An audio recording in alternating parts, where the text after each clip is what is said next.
Oi gente, tudo bem? Aqui é a Marina e agora a gente vai nessa nossa reta final pro Enem, as nossas últimas aulas, as últimas revisões. A gente vai pra cima com tudo de um assunto que eu até acho um pouco chatinho, mas que tem caído no Enem, já caiu várias vezes, então super importante vocês saberem e terem uma noção dos nomes, dos conteúdos e basicamente saber essa matéria que é importante, confia em mim. A gente vai falar hoje sobre a geologia. Vocês já tiveram aula de geomorfologia e agora geologia vai ser dividido em geologia 1, essa é a nossa videoaula de hoje, e geologia 2, que vai ser postada daqui a pouquinho também, então fiquem atentos. E é o seguinte, na nossa aula de hoje, o que a gente vai ver? A gente vai ver os tipos de rocha, entendendo primeiro o que é rocha, né, no conceito da geografia. A gente vai entender a estrutura geológica da Terra. Basicamente, a gente vai ver as rochas que tem na Terra e a gente vai entender as estruturas e o que está por trás quando elas surgiram, etc. Recursos minerais do Brasil e a sua distribuição, quais recursos minerais tem no Brasil. E, por último, a produção de minérios no Brasil. Então, todo esse conteúdo super importante e, assim, podem cair no Enem de várias formas. Então vamos lá, vamos começar. Primeiro a gente vai ver os tipos de rocha que vocês podem já ter visto em algum momento do ensino médio, do ensino fundamental, mas super importante revisar porque ninguém lembra disso, literalmente ninguém lembra, então é importante revisar e saber por Enem.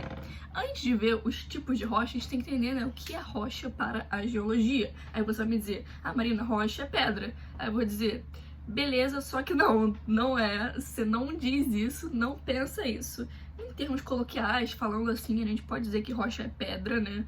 Mas para o Enem, para a geografia, para a geologia, não. A rocha não é uma pedra. A rocha, ela é um conjunto de minerais.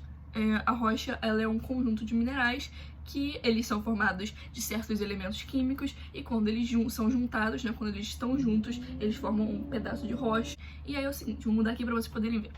Ok, vamos lá, essa folha vai servir como nosso quadro hoje. E a gente tá falando de rocha, o que seria a rocha? A gente, primeiro, que nem eu falou, a gente vai entender que a rocha ela é um conjunto de minérios formados por certos elementos químicos. Então, um exemplo para você entenderem. A gente tem um tipo de rocha que é o granito. E o que é o granito? Se você observar o granito, ele é uma rocha, ele é uma pedra que ela tem partes mais claras, ele tem partes mais escuras, tem uns pontinhos. Ele não é uma rocha homogênea, ele tem várias partes e você pode claramente observar que ele tem basicamente coisas diferentes dentro dele.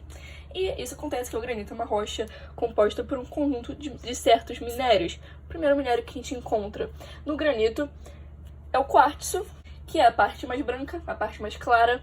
A gente tem também o minério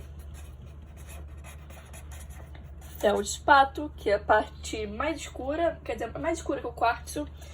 E a gente tem também o milo, que é a parte mais escura de todos dentro do granito. Então, esses três minérios, quando eles estão juntos na mesma rocha, eles formam o granito. E, que nem eu disse, cada um desses minérios é formado por certos elementos químicos. Por exemplo, o quartzo, ele é formado de silício. Ele é formado por esse elemento químico aqui.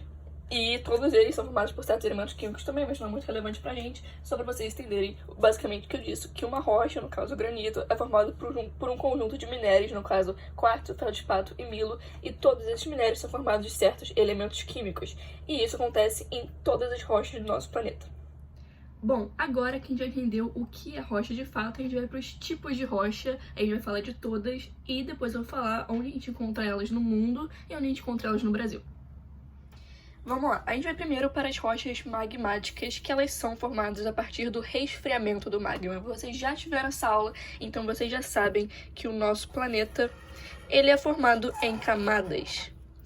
Aqui, na camada de cima, a gente tem a litosfera, que é justamente a camada formada por rochas magmáticas. A gente tem bem aqui no meio o núcleo e aqui dentro é o magma. O magma, quando ele se resfria, ele forma as rochas magmáticas que fazem parte da litosfera. As rochas magmáticas, eles são o tipo de rocha mais antiga, ou seja, formada há mais tempo atrás, e é também a mais resistente. Ela pode ser dividida entre duas categorias, intrusiva ou plutônica, que é um processo mais lento formado dentro do magma, no interior do magma, E os exemplos que vai cair no Enem é sempre o mesmo. O exemplo mais importante de rocha magmática intrusiva plutônica é o granito, que a gente já falou. E aí a gente tem as extrusivas ou vulcânicas, que elas são formadas na crosta terrestre, na litosfera. É um processo mais rápido e o principal exemplo é o basalto. E uma informação importante é que em rochas magmáticas existe a possibilidade da exploração de minerais metálicos, ferro, ouro, prata. Esses minerais, eles são encontrados em rochas magmáticas e daqui a pouco a gente vai ver onde a gente acha eles no planeta e no Brasil. Bom, o nosso próximo tipo de rocha é a rocha sedimentar e ela é formada pela compactação de sedimentos. Sedimentar faz sentido. E a gente vai entender primeiro o que são sedimentos. Sedimentos são pequenos fragmentos de rocha.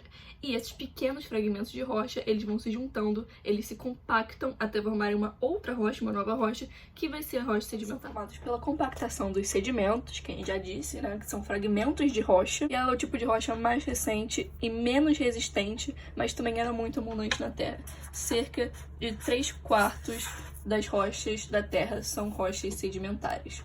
Nela a gente encontra a possibilidade de achar combustíveis fósseis, como por exemplo carvão mineral ou petróleo. Os exemplos mais famosos são arsenito, argilito e calcário. E agora a gente só vai dar uma revisadinha, só vai dar uma olhadinha em como esses sedimentos eles são encontrados e como as rochas se fragmentam. Pode ser por dois motivos, pode ser um motivo físico ou químico, o físico sendo a famosa erosão. Vamos supor, choveu aqui nessa rocha, essa rocha magmática. E os fragmentos de rocha que eles vão cair dessa rocha por causa da erosão. Eles vão estar aqui no ar, por exemplo, e vão se juntar e vão formar uma rocha sedimentar. Ou pode ser o famoso processo do intemperismo, que é formado por reações químicas da própria rocha que vão fazer ela se fragmentar e também formar os sedimentos. Estou aqui, rochas sedimentares mais recentes, menos resistentes, combustíveis fósseis, arsenito, argilito e calcário. Bom, o nosso próximo e último tipo de rocha é a rocha metamórfica. É importante entender que esse tipo de rocha ela é resultado de um processo químico, ou seja, uma rocha já existente, pode ser uma rocha sedimentar, por exemplo, ela passa por um processo químico e se transforma em outra rocha, que seria essa rocha metamórfica. Vamos entender qual o processo químico é esse, onde ele acontece e qual que é de toda a rocha metamórfica. Elas são resultados de processos químicos formados a partir do metamorfismo, que é justamente esse processo em que uma rocha pré-existente, ela pode ser, por exemplo, uma rocha sedimentar, ela em condições de alta pressão e alta temperatura, ela muda a sua organização, ela muda a sua composição e ela se transforma em outra rocha, que seria a rocha metamórfica. Elas geralmente acontecem em zonas de metamorfismo, porque se precisa ter alta temperatura e alta pressão, certamente tem lugares do planeta onde essas condições elas são mais propícias, onde tem altas temperaturas e altas pressões. E são principalmente, não exclusivamente, mas principalmente nas zonas de contato de placas tectônicas, zonas, por exemplo, onde tem muito vulcanismo, que muitas vezes é resultado do contato das placas, são as zonas de metamorfismo e onde a gente mais encontra rochas metamórficas. Os maiores exemplos das rochas metamórficas são o gneiss, o mármore e a ardósia. O gneiss, ele cai muito no Enem, porque ele é o que acontece com o granito após se metamorfizar. O granito, em altas pressões e altas temperaturas, se torna o gneiss. Mas basicamente é isso, a rocha metamórfica. É importante entender que elas não simplesmente surgiram no nosso planeta, elas precisam estar em condições certas, elas são rochas, um tipo de rocha que é transformado em outro, como por exemplo, o granito se transforma no gneiss. Bom, gente, agora que a gente já sabe os tipos de rocha, a gente vai avançar e a gente vai entender agora as estruturas geológicas. O que são as estruturas geológicas? Basicamente toda a litosfera do planeta, ou seja, a litosfera que a gente já falou é a parte que a gente tá pisando, onde é o chão que a gente vive, são os continentes, é tudo. Então toda a litosfera do planeta, ele foi dividido em estruturas geológicas de acordo com a sua origem e de acordo com a composição das suas rochas. Ou seja, vocês pensam no mapa do mundo, ele foi dividido em 3 partes que define basicamente as suas rochas, a sua estrutura das suas rochas, qual rocha tá lá e de onde elas vieram, etc. Eu vou explicar tudo pra vocês. Bom, primeiro a gente vai para esse mapa pessimamente desenhado que eu fiz. Foi só para vocês terem uma ideia de onde as estruturas geológicas se encontram no nosso planeta, pois há anos jogando War não me prepararam para poder desenhar um mapa decente, mas tudo bem. São 3 tipos de estrutura geológica: os crátons, que eles são representados em amarelos, as bacias sedimentares, que está representado pela área branca, e os desdobramentos modernos, que é o roxinho. A gente vai ver todos eles agora. Primeiro, os crátons, onde vocês podem ver que eles estão bem distribuídos pela Terra. Bom, os cratos, eles são as formações mais antigas. Eles foram formados nas primeiras eras geológicas, formados de rochas magmáticas, justamente que eu falei que eram as mais antigas, e metamórficas, né? Rochas magmáticas que passaram por todos esses processos químicos de grande pressão e grande temperatura neles, assim como nas rochas magmáticas que a gente já viu. Pode ser encontrada grande riqueza em minerais, ferro, ouro, prata.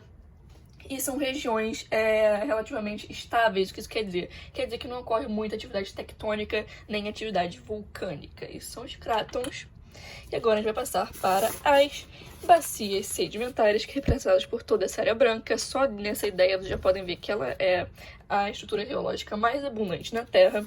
E as bacias sedimentares, eles são, né, que nem o nome já diz, camadas de rochas sedimentares. Inúmeras camadas de rochas sedimentares, uma colocada em cima da outra. Elas compõem 70% do relevo terrestre, que nem dá bem para ver nesse, né, péssimo mapa, que é a mais abundante. E nela, assim como nas rochas sedimentares, a gente pode achar uma grande variedade de combustíveis fósseis, petróleo, carvão mineral, e também a estrutura mais recente. Isso são as bacias sedimentares. E agora nós iremos para os desdobramentos modernos. Os desdobramentos modernos, a gente pode ver eles bem aqui no nosso querido mapinha. São estruturas também consideradas recentes, elas vêm da era cenozoica, cerca de 250 milhões de anos atrás, considerado recente também, né, para o tempo que o nosso planeta existe. Eles são resultado das ações tectônicas, da convergência de placas tectônicas principalmente. E é nelas, né, que a gente conta as grandes cadeias de montanha da Terra, a Cordilheira dos Andes, a Cordilheira do Himalaia, é onde a gente encontra o ponto mais alto da Terra, que é o Everest, e é bem isso que vocês podem ver no nosso mapinha. Então são essas as nossas 3 estruturas geológicas da Terra: os crátons, as bacias sedimentares e os desdobramentos modernos. Então agora a gente vai para estruturas minerais, que é o nosso último tópico no Brasil, estruturas minerais no Brasil.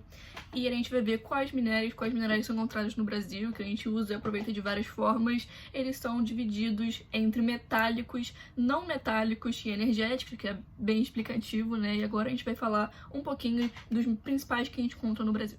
Bom, o Brasil, por sua extensão, né, por ser um país com dimensões continentais e por ter ambientes geológicos favoráveis, ele possui uma abundância de minerais, abundância de minérios. E a gente vai ver um pouco mais sobre os principais. Como eu disse, eles são divididos entre metálicos, não metálicos e energéticos.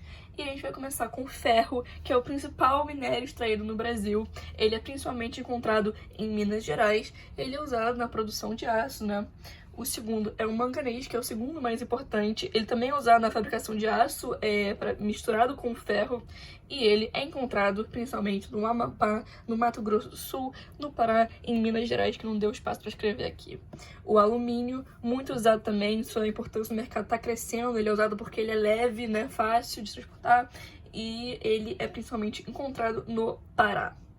O estanho é encontrado na Amazônia e na Rondônia, também tem uma importância crescente no mercado, e no Brasil a gente extrai bastante. Logo a seguir, o cobre, que ele é usado no setor elétrico, né, para os seus usos no setor da eletricidade, principalmente achado no Pará, mas a sua extração ela é insuficiente para cobrir as demandas do país. Então a gente não tem nem cobre suficiente para o país, então por isso que a gente importa pouco. O petróleo, né, todo mundo fala do petróleo, ele é principalmente encontrado no Rio de Janeiro, no Espírito Santo. Ele pode ser encontrado tanto em terra quanto no mar.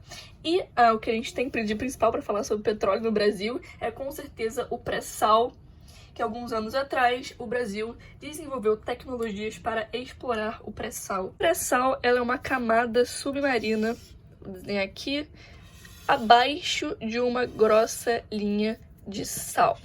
Antigamente a gente explorava petróleo só até aqui, no pós-sal, mas nós descobrimos tecnologias para alcançar o pré-sal onde há uma reserva muito maior de petróleo.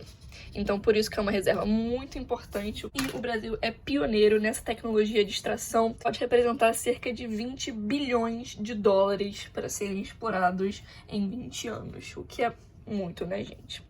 Logo a seguir, o carvão mineral, que a gente usa para energia também, ele é principalmente encontrado na região sul. E o xisto, que é uma rocha metamórfica, sendo muito falado agora, a gente encontra ele principalmente no Paraná. E ele pode ser usado, explorado como uma alternativa energética no Brasil. O custo de extrair ele é um pouco caro, porque você tem que misturar ele com alguns tipos de solvente, porque ele não é muito puro, mas ele pode ser muito bem explorado como alternativa energética, diversificar a matriz energética do país. Então, por isso que a gente dá importância para ele também. Por aqui, a gente viu vários conceitos da geologia hoje, que são importantes, podem cair no Enem de várias formas. Eu espero que o sistema do quadro, papel, tenha dado certo e que tenha ajudado vocês a entender. Eu achava que a sala precisava de um apoio visual. E é isso, gente. Estamos juntos. Até a próxima. Bons estudos e boa reta final. Tá quase acabando. Eu sei que todos vocês vão conseguir entrar na faculdade que vocês querem. Um beijo.